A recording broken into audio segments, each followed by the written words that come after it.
This show is produced by the Hartman Media Company. For more information and links to all our great podcasts, visit hartmanmedia.com. Welcome to the AIPIS show for accredited income property investment specialists and those who aspire to be. If you're a real estate, mortgage, or financial professional, this is the place for you. We'll explore innovative investment analysis, sales, marketing, and income-generating strategies for the most historically proven wealth creator, income property. Learn from the experts as they show you how to build a better business and a better life. It is my pleasure to welcome Melody Wright to the show. She is a housing analyst and strategist and involved in real estate technology as well. She has some really interesting insights onto the market, and I want to get those from her today. Melody, welcome. How are you? Thank you so much. Thank you for having me. It's a pleasure to be here. It's good to have you. So it sounds like you are really looking at some different data than a lot of the others out there, and we want to get into that. But first, tell us about your background. Sure. You have extensive experience in the mortgage world. Just give us an overview of your background. Sure. So I fell into mortgage by accident in 2006, for lack of a better idea. I fell into a company called ResCap, which was a top 5 originator and servicer back in the day as a project analyst. This was right as Cerberus Private Equity had purchased us, and they needed kind of a Girl Friday to help them understand the business. So I was kind of in the FP&A group. So really got my feet wet, understanding mortgage, both from an origination and servicing side in corporate finance. And then kind of once we got into a lot of trouble, I helped with our consent orders and AG settlement. And those, for people that don't know, are kind of the slap on the hand that we got from, all the regulators for administrative errors in mortgage servicing. So once I kind of did that, I went on to help with our bankruptcy. GMAC ResCap filed bankruptcy in 2012. And after that, my servicing president came to me and asked to help manage the default crisis. So I did that for a while. After that, I went out to a whole bunch of non-bank servicers and originators, trying to help sort of, with process efficiency, et cetera. And all of this compliance came down on our heads after the crisis. But while I was doing that, I realized technology was kind of the only way we were going to get out. So started building a lot of different wraparound solutions for mortgage technology. And then kind of left and went out on my own last year, created my own company, and have been involved in kind of still overseeing some mortgage books, but building technology for the space. Okay, great. So you're still in the mortgage business, it Correct. Sounds like. And Yep. Mortgage, is that really your main, is that your main income source, mortgage? Not really. The technology component, I'm working on actually a short-term rental technology right now. So, okay. Yeah. Okay, great. Okay, so tech is your main thing, it sounds like, right? Yeah, I kind of don't have a main thing. I'm a 25, 25, 25, 25 kind of girl. Got it. Yeah, a lot of us are that way nowadays. I get it. And by the way, I love how you said Girl Friday. I haven't heard that expression since I was a kid, and my mom had a Girl Friday in her office. That's great. Right. I love it. Yeah. Nowadays, you might get in trouble for saying something like that. I know. I can say it, right? You can't. You can say it. I can't. Yeah, exactly. That's right. Melody, I was reading some of your stuff and watching one of your videos. You're rather pessimistic about the housing market. So we might debate that a little bit, but tell us why, or if that's actually true, or make there's obviously always a lot of layers to this stuff, right? That's right. I'll let you explain. Yeah. Housing is very hard to understand. It's like the Titanic, and it's very local until it's not. And so I also believe in the business cycle, and that, but I have to be honest with you. One of the reasons that I am a little pessimistic, I'm not a crash bro. I'm not, people call me a doomer, but in reality, I'm just talking about the path. I'm not as interested in prediction. And I think the headwinds that we have right now, we've heard a lot about a sort of inventory being short. And I think that is because a lot of people don't understand what structurally happened after, how we got out of 2008, which is Wall Street came in, sort of aided with Fannie Mae and Freddie Mac, or the GSEs, to sort of, take these properties off the hands of the banks. And I happen to be one of those. I was at those auctions, watching this happen. And so what Wall Street did at that point was kind of, that was a long-term rental play. Everybody started getting involved with fixing and flipping, et cetera. And the short-term rental play kind of entered the scene. And, there's nothing wrong with that I think there's always going to be a short-term rental market. But as with everything, when people get really excited, they get overexcited. And so they start making, with some of these DSCR lenders, for instance, people that would have purchased just one property instead purchased 10. And so they became really overly leveraged. And what a lot of people miss is that 30% of the market in the COVID boom were all cash sales. And so a lot of people are looking to mortgage as where the trouble is going to start. And now it's actually starting faster than I anticipated there, but that's not my main focus. I think these all cash sales weren't all cash sales. They were levered either through kind of, loans on equity, loans on crypto, these personal money loans that wealth management does, et cetera. And then you have people. So I want to give that a name, Melody, okay, so people can understand that. So normally, and I've done extensive analysis of the mortgage market, and so have you, of course. And, it looks like people are extremely comfortable, right? But what you're talking about is like what I'll call shadow leverage. Okay. That's right. So the leverage is not actually tied. I don't know if I agree, but I just want to give this a name 100%, concept. yeah. So what you're saying is the leverage is out there. It's just not tied to the property. So it doesn't show up in the statistics, right? Not in the same way. And quite honestly, if you're not looking at county records, so a lot of people will quote mortgage data. Well, that's mortgage data. The county records are more going to tell you how many sales there actually were. And so I'm talking about the sales that aren't tied to a traditional mortgage, that were conceivably all cash. And a lot of what was happening is people would cash out refi of a larger property, and then they would use that cash to buy another one.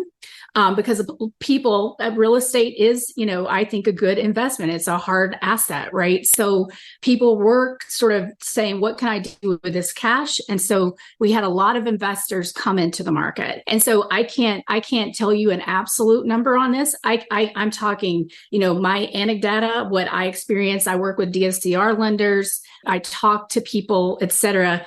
And, I see the advertisements from PNC and other big banks for these wealth management units that were trying to help people compete in the market with these personal loans.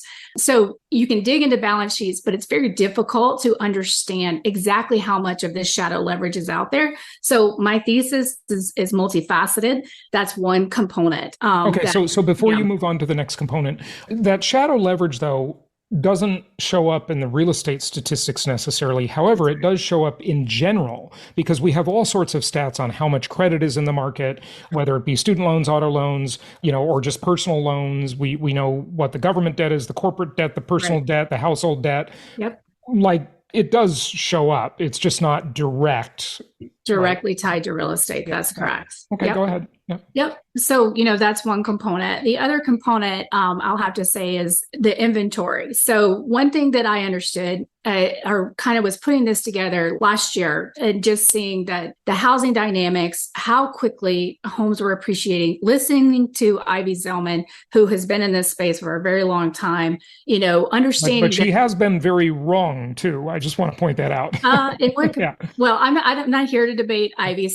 But what I will say is that she has a proprietary builder survey. So there was a lot that she understood that others didn't, but I also think she gets some things wrong as well that I'll talk about. But what I do know about sort of my industry, the title companies, the title companies are involved, whether there's a mortgage or not, is that they have terrible technology, terrible reporting systems. And so it is very difficult for anyone to understand how many transactions happened until much later down the road. And so that's... And much later is what, 2 or 3 months later, you mean, right? No. Oh, what do you mean? No, I think that because of these, you're pulling county records. We have over 3,000 counties in this country, some of which are not even have any kind of electronic records. And so I believe we probably won't know exactly how many sales happened for probably another year or so. It takes a long time because there is no technology, and you have 3,000 independent little counties that, by the way, weren't staffed during COVID. Nobody was there. It would take almost, in some counties, it takes already a year to record a mortgage and to record these documents. But in COVID, it was even longer. So that's okay. So let's just unpack that for a second. Sure. So I agree with you that some counties are very primitive, but those tend to be really small counties that sort of like they wouldn't impact the stats that much. I mean, Los Angeles was on a year delay in COVID for recording. Wow. But is that delay still true? Oh, I can get you the stat after this, but I can tell you that there are counties still today that 6 to 8 months delay. And Los Angeles, I can almost guarantee has not caught up. They're probably at a 6 months delay right now. Okay. But, then I guess it depends what data you're using. Are you using MLS data? Are you using county recorder data? That's, with a combination of like MLS data and Zillow, it seems like, and Redfin does some great stats. I mean, it seems like you pretty much got the market covered. No. So here's the problem. So I'm a believer in triangulation of data. So I don't look at one data source. So you've got county records. You've got over 600 MLS in this country, 600, and literally no one has connection to all of them. The listing site that has that much connection is realtor.com, and they are connected to 99.6, but not all those MLSs syndicate. In the actuality, Zillow has some of the lowest number of listings on its site. You're better off going somewhere like realtor.com. And so a lot of people don't understand this whole syndication with MLS, which is if you're a local MLS, some people can choose not to send those listings to those bigger sites. That's one component. And then there's something that a lot of people want to say doesn't happen, but that's the pocket listings that essentially you can look at. There's a recent article in Inman about Austin where almost 50% in these certain neighborhoods in Austin during the boom were being transacted outside of the MLS. And so people argue this isn't a big component, but it was big enough that NAR in 2015 was very worried. And I can tell you, I know there's been litigation over the pocket listing thing. First of all, a pocket listing is a listing that doesn't go into the MLS. A realtor sells it, but they don't put it in the MLS to sell it. But usually, I'd say almost always, that realtor is going to enter it in the MLS just as a comp after they sell it. So it's still going to be in the MLS ultimately, even if it didn't start that way, because they want to get credit for it. The other comment you made about syndication, and some MLS is not syndicating, well, every real estate agent wants as much exposure for their property as possible, and so does the owner. So why would they not want to syndicate? Because that's not exactly true. They want to keep that to themselves. And so like one of the workarounds people are using for syndication is you can put a listing on for 21 days is coming soon and market it. And this is an end run around the NAR requirements. And so what they'll do is they'll actually do all this marketing, sell that home behind the scenes. And as soon as it kind of hits, people start reaching out like it's through that coming soon period, and they'll be told, no, it's already gone. And it then creates even more of this FOMO. And so there's a lot of different ways. Okay. And I think we make a lot of assumptions. Okay. So let's just unpack that one. Melody, you're really bringing up some great points here. I love it. So let's unpack that one for a second too. Okay. Why would an agent want to keep the listing to themselves, right? They want to do that because they're greedy, and they want to double end it, or that broker wants it to double end within the company. So either the agent themselves wants to double end the listing, and that means they get more commission, or the brokerage itself wants to double end it within the office. So maybe different, some of these offices have 200 agents, right? My traditional company that Coldwell Banker bought had 65. Okay. So, they want to double end it within the company, right? Maybe. But the only time in which they can kind of like get away with that is in a strong seller's market.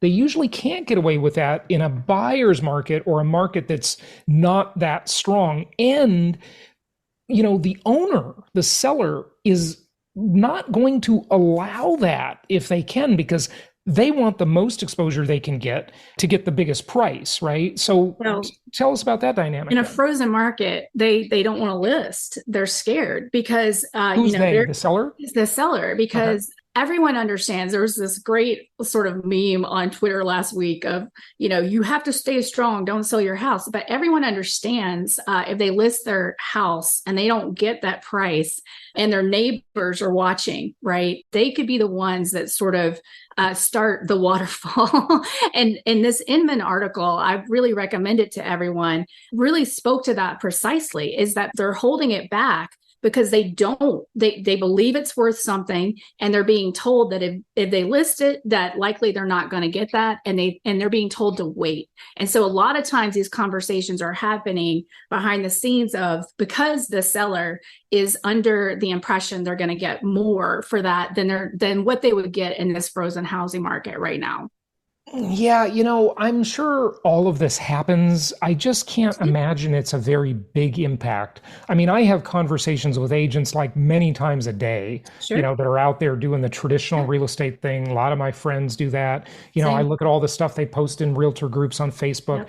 I know that everything you say does happen, but it's just a little drop of water in the pond, probably. I don't know. You seem to think it's a big amount. I mean, 50% in certain neighborhoods in Austin is not a drop. And I would say right, overall, but 50% is people that are not going in the MLS, you're saying, in Austin, right? Yeah. Okay, so in Austin, certain neighborhoods. Yeah, but it's all over the place. I recommend everyone kind of check, because that's really, to your point, Jason, I think what people have problem understanding is it's not just one thing. It is several strings, and that's my thesis. And so that's just one. Fair enough. Yeah, it's always many factors, that's why this stuff is not simple. But it's many factors on the negative side and many factors on the positive side. 100%. So those, that's right. Anyway, so go ahead. Go ahead. Take us to your next point. This is great. So kind of the next point, I believe, really is on these short-term rentals as a big part of it, and just the oversaturation. So something that Airbnb does, when you search a property in Austin, it's going to come back with only 300 listings. That's it. That's all you can see. And in the top, it's going to say 1,000 plus listings in this city. In reality, there's 14,387 listings in Austin, for instance. For Airbnb. And so then some people are going to say, well, that could include apartments now, et cetera, a room. Yes. But on average, 85% of those are actually whole homes. And there's been a great study by Inside Air on Dallas specifically, who recently just enacted that legislation. So the short-term rental market is oversaturated by design. That is Airbnb's only, you can see the CEO going out this week talking about, how they're broken, they need to be fixed, because their only business model was oversaturation. The more listings they got, that was their growth plan. They talked a little bit about experiences, but that was it. And so they really weren't taking into consideration what happens to their hosts when a market becomes oversaturated. Right. And typical Airbnb. Airbnb is such a sellout company. They're just a greedy big tech company like all the others.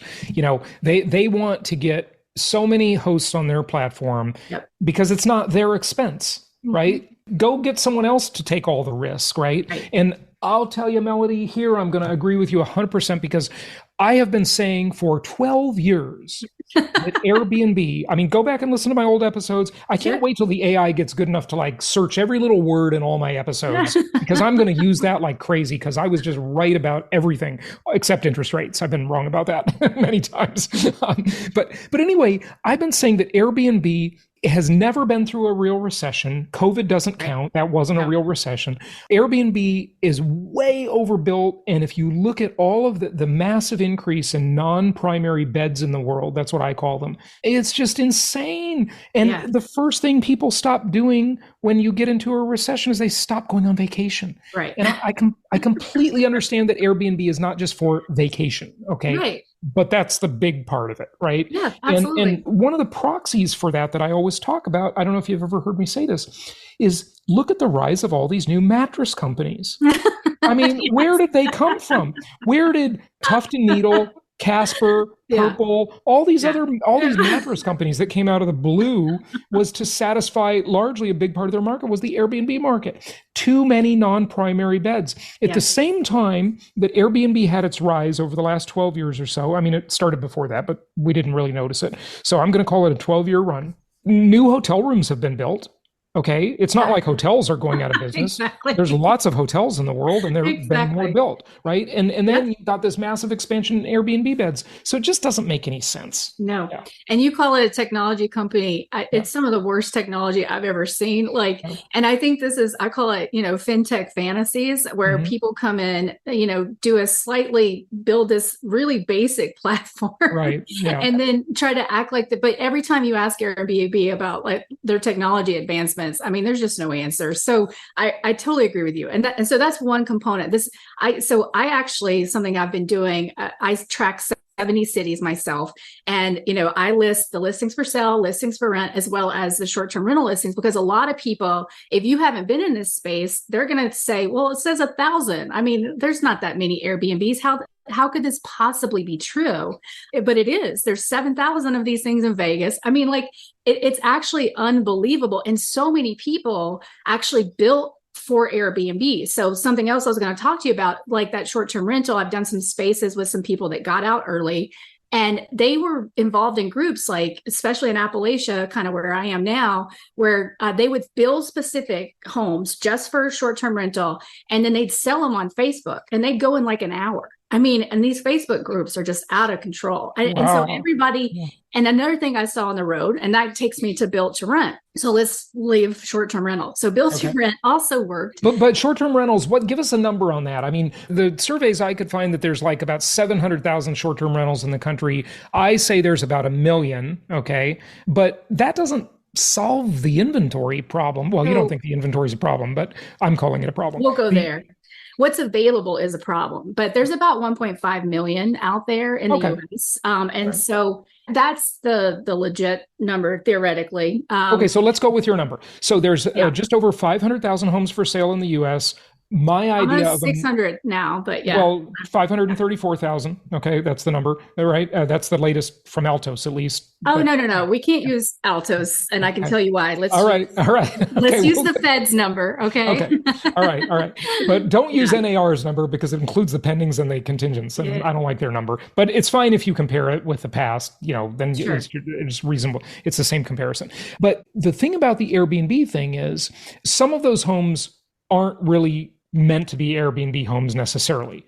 There were a lot of people in the world before Airbnb even existed. I mean, I've been in this business a very long time that had second and third homes, people with some means, right? Yeah. And they didn't even rent them. Now Airbnb just gave them an opportunity to make use of them and get some income. 50 million second homes in this country right now. Okay, got it. So not all of the Airbnbs, my point 100%. Being that I agree that there's Airbnb shadow inventory, no question. Right. I'm just saying, and in some markets, it's profound. Okay. Right. Like there's a lot of it in places like Arizona, in Phoenix Metro, in Austin, and Nashville, and Vegas. Yeah. Those markets are oversaturated with Airbnb properties. Right. Okay. Totally. But not all of those properties will ever end up hitting the market. Totally. Okay. Yeah. Yep. And so that's just one component, right? Got it. Go ahead. So then we go to the built to rent. And so what this was is, first the institutionals got involved and they sort of hired these builders to build these spec homes for rent, like American Homes for Rent, Starwood, Blackstone, et cetera. And so there'd be whole subdivisions of these things built. And when I went out on the road, it would be really kind of interesting. You would go to a subdivision that wasn't completed. There'd be one home completed, just one out of like 200, and it would have a little for rent sign right in the yard.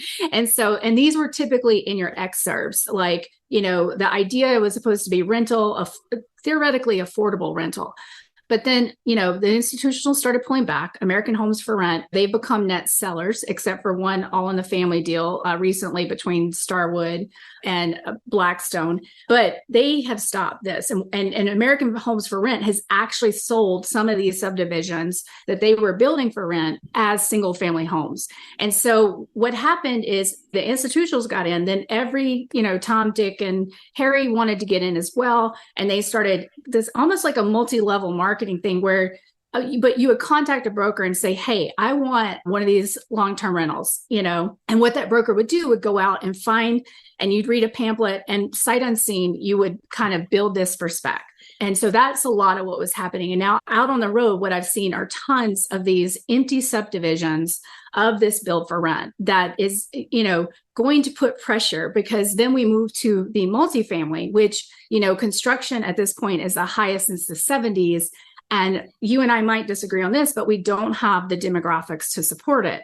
And so what you're seeing in a lot of the same cities that have that oversaturation of the short-term rental and the build for rent, because they're the Sunbelt happening cities, they also are getting a ton of delivery of multifamily. And I've got a great schedule, and I'll share it with you later if you'd like to see it for a visual of what those deliveries look like in these cities, which are already sitting at apartment complexes. That's correct. Multifamily apartment complexes. And so they're already sitting at a pretty significant above average vacancy, even before kind of this multifamily is going to hit. At the same time, the built for rent. And at the same time, you're going to have some of this short-term rental. And a lot of people, what they did is they pivoted from long-term rental to short-term rental, especially if they were trying to get financing, because you could use certain technologies in this space like AirDNA, look up a property, and it would say to you, your average daily rent is X, and your average occupancy is Y. But in one of my Substacks, I do a great example of a property in Kyle, Texas, which happened to be a property one of my mortgage clients has, where it was a second home and likely built for either short-term or long-term rental. But the technology I was using said that they would get $600 a day in Kyle, Texas, which is 22 miles south of Austin. I can't imagine that. That's not going to happen. Yeah. And so a lot of people were led to believe that they would make a lot of money. And the DSCR lenders, I know responsible lenders in this space, but they relied on that technology as well, and really kind of said, okay, what can you make? And so people pivoted from long-term rental to short-term rental, because you can make $10,000 a month theoretically versus, that $2,000 you might have made with a long-term rental.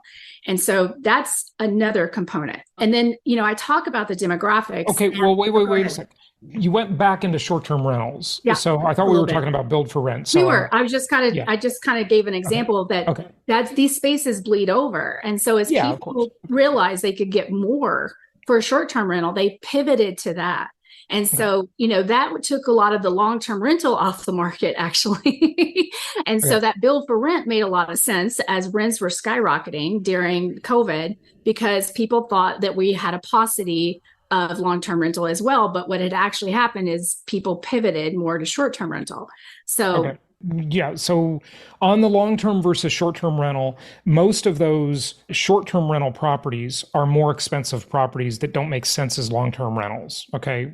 Some of them, yeah. Yeah. I mean, some aren't, but most of them are higher priced and the rent evaluations aren't good on long-term rentals. And that's why these people are in trouble. Okay. Absolutely. Because they can't get the properties to pencil. Had they purchased a bunch of entry-level houses, they could just turn them into long-term rentals and it wouldn't be a problem. You're absolutely right. But, when you own a $700,000 or $1.5 million Airbnb property, you can't convert that and make it make sense, not even close. Okay. That's right. So those tiers of the market are going to suffer more because they're going to dump a little more inventory into that market. But on the build for rent though, Melody, that's what I wanted to ask you about, is who owns those build for rent properties? I mean, those are institutional owners with big money, and are they the ones you're saying are or will be in distress, or ferret that out for us a little bit? Well, they've already become net sellers of these. They got out early 22, but it was your smaller mom and pops that kind of got involved. When I was down in Florida, was there recently, talking to someone in this build for rent space, and it became local groups, like groups of smaller investors that wanted to do this. So it's how it always goes. The institutional start, and then everybody thinks it's a great idea. They start piling in, and things were starting to not pencil. And so this gentleman I was speaking to told me he's the lone voice still in the room telling people, you got to stop. And one of the big builders, he was working for an institutional. They were putting like 200 homes in the ground, like every month. It was a huge factory, but it all kind of died down in 22. And those institutions became net sellers. And then you had sort of more of your smaller investors kind of get involved. And those are the ones that I think, just like I was kind of explaining to you, I'm Joe Schmo. I want to buy a long-term rental, help me find one. Where can I find one? And I got to tell you, these people contact me on Twitter all the time, looking to invest in a space, looking for that one property that's going to be, their passive income. And so we have a lot of smaller mom and pops that took on leverage in this space. And this is where, I wasn't going to talk about demographics, but I can move to mortgage now if you want to, because it kind of plays here. Well, I'm kind of wondering on the build to rent space. Yep. I mean, I guess your point is that those portfolios that the institutional owners purchased are going to not perform very well in terms of appreciation. That's right. But like I always say, people only have three choices: buy, rent, or be homeless. Yep. So if they stay in the renter pool, that'll ultimately put upward pressure on rents. I mean, rents have decelerated a bit, but they've decelerated from like a crazy fever pitch. Yeah. So, well, I think that's because people misunderstand the inventory picture and how much of this is out there. And I did a great Substack called Down and Dirty that goes over the permits, how much are slated for build for rent out there. And so when you have the build for rent and the multifamily together, they're going to be competing. And so a lot of the build for rent was— And the build for rent, you're saying, is single family homes, that when you say that. Single family homes. Yep. And the multifamily. So what you're seeing— big apartment complexes. Apartment complexes. Is that in the exurbs, you have a lot of this built for rent kind of farther out, but in more close to the cities, you have these beautiful luxury multifamily buildings that are just popping up everywhere. And there's too many of them. And so these people are going to be competing. So your multifamily and your built for rent, as well as any of your short-term rental people that want to stay in the game and maybe are going to list for long-term rental, which we see that. And that's one of the reasons I track all three, is kind of how the listings move from listings for sale to listings for rent to short-term rental. And so that's what I think a lot of people are missing, is that the inventory is exploding in many, many cities. And again, it's, real estate's local, but then it becomes ultimately a national narrative. Go ahead. Inventory of... Just be specific about that. So housing inventory. So I'm talking about all housing stock. And a lot of people, I think, miss this because they talk about one component. They talk about listed for sale versus what's listed for rent versus what's the short-term rental. And so they miss that all of this housing stock that's out there, because it seemed like it all disappeared because Wall Street bought a lot of it up in 2012, 13, 14. It didn't disappear. It just went into the long-term rental market. And then ultimately, because those homes for sale were off the market, then our builders started getting involved. And we haven't even started talking about that, which is, and they're building not just for single. But the institutional owners own like somewhere around 3 million homes. It's right? a lot. Yeah. I mean, that's compared to mom and pop investors who are renting properties, they own there's a total of about 18 million or so, maybe 20 million out of the housing stock of 140 million units. Right, so those numbers are from when, right? Yeah, they're a little hard to get a handle on these numbers. Correct, because they're census numbers, and we don't get updates on housing stock every year like we do population. Yeah, totally get it. But I'm just saying, like, we're going with what we can get, okay? So, but my point is that the institutional build for rent owners of single family homes that's a bigger number than ever, but compared to the broader market, that's still not that big a number. So again, this is why this is multi-layered, and so all these numbers add up, and I'll move quickly just the demographic piece, because here I very much, there was a Harvard study in January about how we pulled forward household formation during COVID, and so to me, and it gives some really nice charts and graphs. And sorry, I would have brought it for you, but it shows basically what we can expect in the next 5 to 10 years. And it is less than what most people are thinking by just looking at pure numbers. And I think I heard on a show you talking about household formation as well. So that's a great a study out there, as well as let's take affordability. I think at this point now, of course, when homes become affordable, we'll have a lot of demand. Don't get me wrong. But because of the unaffordability right now, everybody is going to be looking for the cheapest cost of living. And that's going to be a battle between, homes for sale and homes for rent and the multifamily for rent. And so then we get to kind of the new build. So everybody talks about the fact that we weren't building because of 2008, et cetera, et cetera. And they look backward. And so to me, I'm looking forward at our demographics. We're not having babies the way that we used to. We have boomers retiring who, by the way, are primarily the owners of those second homes, third homes, fourth homes. And what they're experiencing right now, and as they go into retirement, is that the cost to carry that home is increasing exponentially, especially in Florida, where insurance is 4 times the national average. Your taxes are going up because they go off that assessed value in many states. Right. But if that goes down, then your argument is, I mean, the taxes, If it goes down, absolutely. But I'm talking about the next, taxes. 3 to 5 years, right? So ultimately, these boomers also realize if they were doing, and a bunch of them have contacted me, if they were doing long-term rental, they're starting to get, hey, I could go invest in short-term treasuries. I could go invest in money market funds. I can make my 5%. Why am I dealing with headaches of pipes breaking, toilets need fixing, et cetera? There's a great X account that everybody should follow. It's called, the guy's so pessimistic, but he might be right. It's called Tripl Net Investor or something like that. Oh, I've seen that. Yeah. And he compares, like, here everybody wants these like passive income triple net lease deals, right? Mm-hmm. And the one he had the other day was a Chick-fil-A land lease. You probably saw it. And it yielded only 3.5%. Yeah. You can make more money in treasuries. Exactly. Yeah. But, to be fair, that's not really the full picture, because of course there's the land could appreciate. The treasuries, you can't get that for 30 years, right? Yeah. Listen, long term, that's not my, argument. But we've got 10,000 boomers retiring. He did have a point though. Yeah. Yeah. It's like, we've got those 15 million vacant homes. Those are money for some of these seniors, and they're going to start kind of trying to catch that cash. And this is a good moment because they could make it elsewhere, because they're not going to be around for the next upcycle. And their kids, unfortunately, at this moment, again, they can't afford the upkeep. I mean, they literally can't afford it. So, I think that is a big part of these seniors kind of coming out and unloading some of those homes.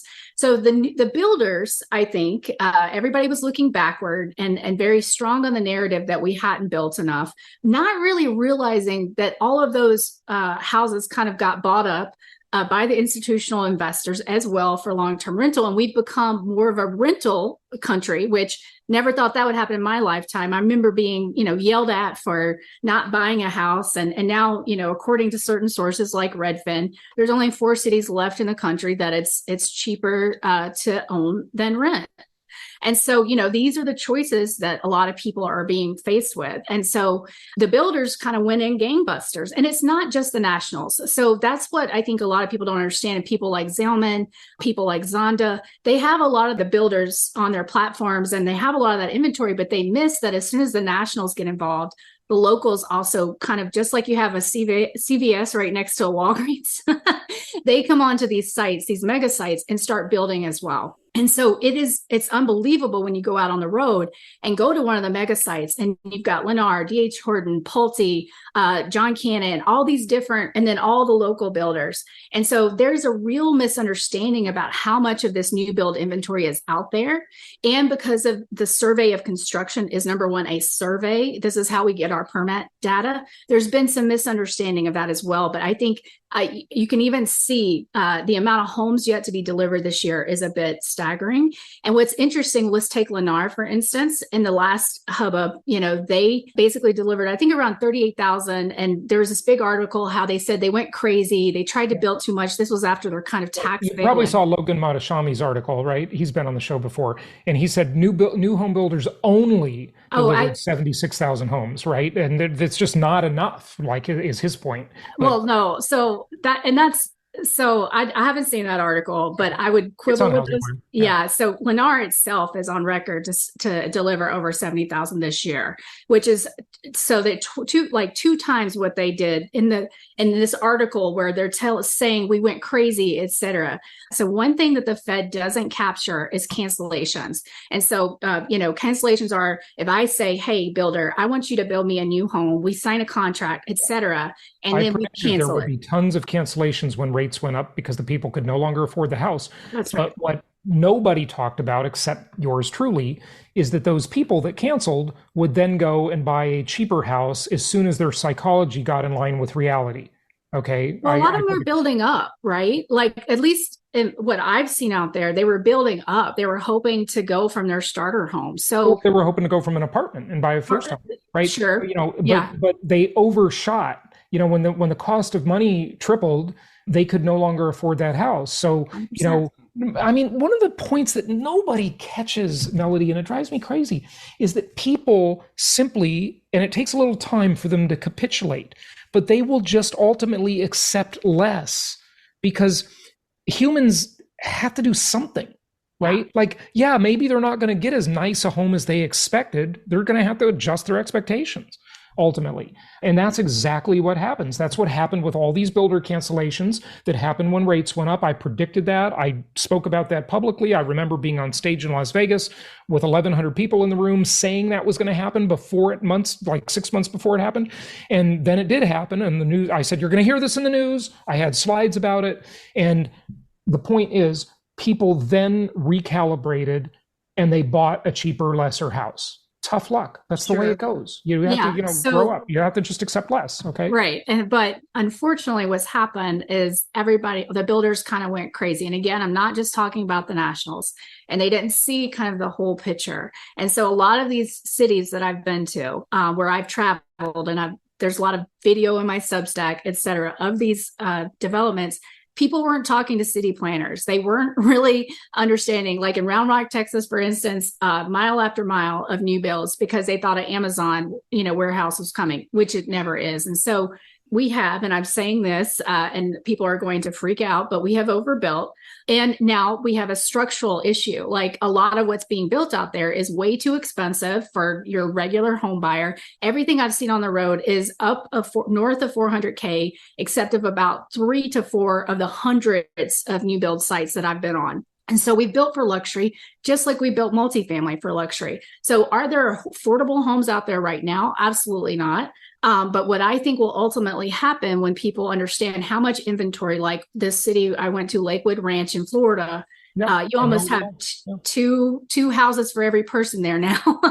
When this gets realized, similar to the way Lennar got its tax bailout last time, I think that the government will probably or likely come in and subsidize write-downs as long as the builders sort of pivot to affordable homes. And they're already doing that. There's a lot of government subsidies out there for these for affordable home programs. And it's going to become a very political issue, in my opinion, in 24. And so you're going to see a lot of the builders pivot to affordable housing.